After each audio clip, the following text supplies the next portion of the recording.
So I want to welcome Dan Sullivan. This is the filmmaker from the film Article 17, going to be coming out soon, and also an Infowars.com Paul Revere film project candidate. And actually, from my understanding, he's gotten a pretty good thumbs up from Alex Jones himself. So I want to welcome up Dan Sullivan, everybody.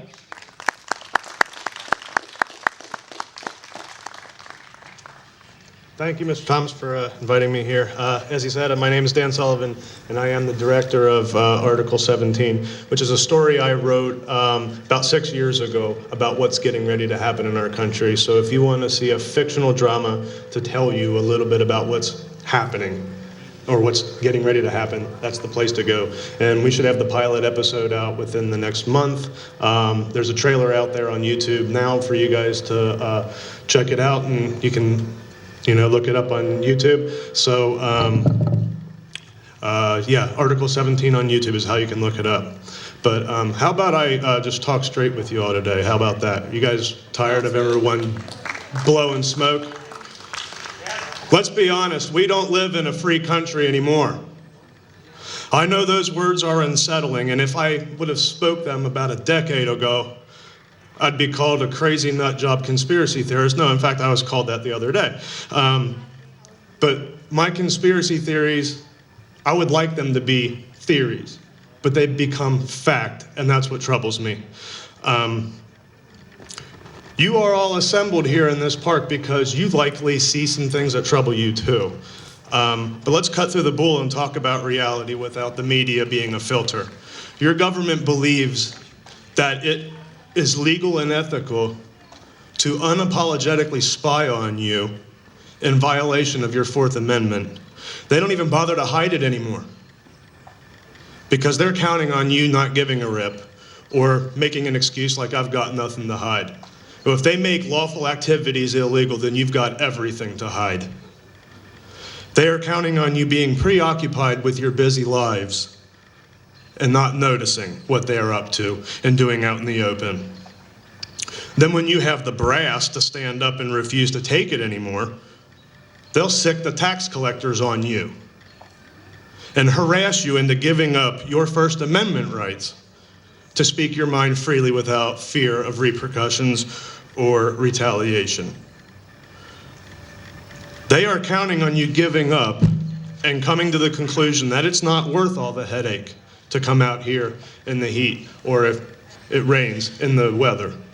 Your government believes that it has the power to kill American citizens from a robotic drone from the skies with only the precondition that they believe you are a threat to them. That's it. No warrant, just a threat. And there's a belief that you're a threat. Well, guess what? You are a threat to their power. Not a violent one, but you're a threat with your voice and your voting. But still they claim the same powers that compelled Patrick Henry to shout out and the same powers that caused Paul Revere to take a ride. These snakes come from the same brood and they are desirous of devouring your freedom at any cost. I'm a free man and I will not put on those chains of slavery for the empty promise of protection. You are not living in a free country anymore, people, and it's time to wake up to that. They may not be able to quarter soldiers in your home physically under the Third Amendment yet, but they are already quartering them above you with robotic drones. May I ask what the difference is? When the fireworks display that you all are about to watch on this coming Independence Day is bursting in the air above you, may you gaze up and wonder how many more of them you may see before you are forced to watch actual bombs bursting in the air from the courtyards of a concentration camp. God forbid we should go there. Excessive and meritless worrying, aren't you, Dan? Aren't you making up a bunch of, conspiracies? Yeah, well, I hope it stays one because I refuse to find out it's true by discovering the smell of gas coming out of a sprinkler head, like the Jews had to find out.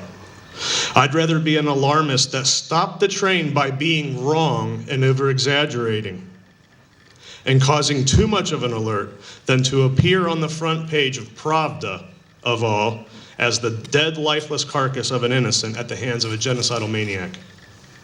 You see people when Edward Snowden has to flee to Russia or Hong Kong to beg them to protect his freedom for exposing illegal activities.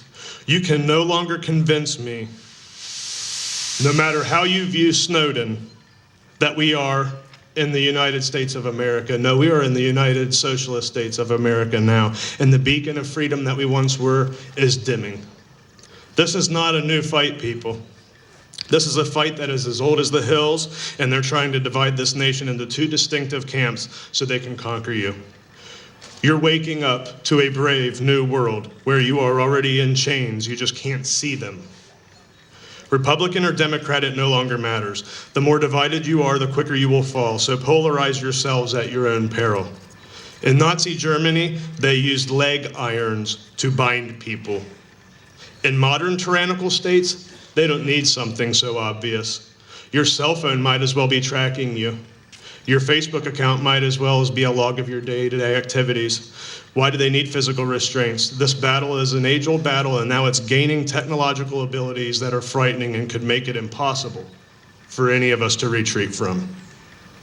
This battle is a battle of free men and women versus the slave owners, free men and women versus the feudalists, versus the crown, versus the dictators and the tyrants, versus the oligarchs and the bankers and the elites of the world who do our bidding behind closed doors in secret, and yes, even in secret courts where you can't even appeal their decision, let alone find out about it. The blood of tyranny drips from the fingertips of the patriots, yet we all stand idle.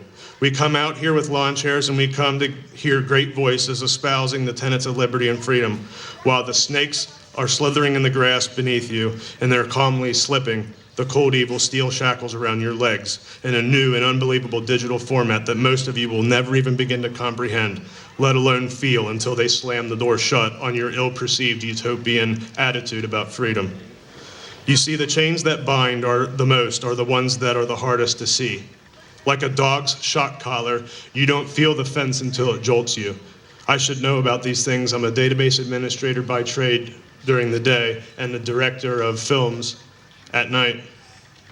And technology is what I do for a living, so I understand it slightly. You are not free. They use computer equipment that you don't understand very much to enslave you, and they put a pretty ribbon about it to make you feel good. They have erected a 1 million square foot data center in Bluffdale, Utah for the National Security Agency that has spy capabilities that Hitler would have salivated over, nay, he would have killed for. He would have gave anything for the powers of technology that they have to control people and monitor them. If you are not comfortable with the prospect that your precious Republican Party nor your Democratic Party would rubber stamp this, then it's time for you to stop hitting the snooze button and finally wake up. It's time for a grand awakening of the minds of mankind, and the sound of the alarm is ringing in your ears, should you be brave enough and honest enough with yourself to admit that it's going on. It's time for you to reclaim your liberty and wake up. There are more examples in history of oppression than there are of freedom. So Mr. and Mrs. Media, why aren't you reporting on it? No, I'm not grandstanding, and no, I'm not being excessive with my words, nor do I stutter. You heard me correctly, and you had better start getting onto the side of liberty versus the side of evil. You don't have to do the biting to be the snake. All you have to do is give safe harbor to it. It is your job, Mr. Journalist, to call them out and put them on notice. And it is our job collectively as the people to change the channel when you don't, to someone who will. Now, I'm a storyteller, as he was saying. I wrote a story called Article 17. But I'm also a dreamer, not a dreamer of things that are make-believe, but of things that are yet to come. I'm a watchman at the wall, if you will. And I have a message that needs to be heard, and it's going to be released on film this summer. The first pilot episode I hope to release within the next month. I'm the voice of a faceless and far too quiet majority in this country that is sick and tired of being trampled underfoot. The title of this show is Article 17, and it's about what happens when they require mental health evaluations in order to have firearms. Well, we're all we're all pretty much in agreement that crazy people don't need guns. But what happens when they call you crazy, you crazy, you crazy, and you crazy just for being who you are and having the political beliefs that you have? That's what Article 17 is about. There's a table over there that's showing the trailer about Article 17 if you'd like to see it today. I hope you give it an open mind and an honest look. Pass the word around about it. But there are millions of subdued voices from the annals of history that have been cut down by these dictators before, and they're all shouting out with seemingly one voice of solidarity to you, telling you to rise up and peacefully refuse to be mowed over. They are begging you to stop being ignorant, and they are begging you to become who you are supposed to be. You are the resistance that the future generations will talk about. It's up to you whether or not they talk about you coming, bringing liberty back from life support, or whether we're talking about another Holocaust, because it's almost one or the other, folks. I wrote Article 17 from the future perspective of a dystopian place where Agenda 21 pushes all the people into the inner cities, or they don't get food.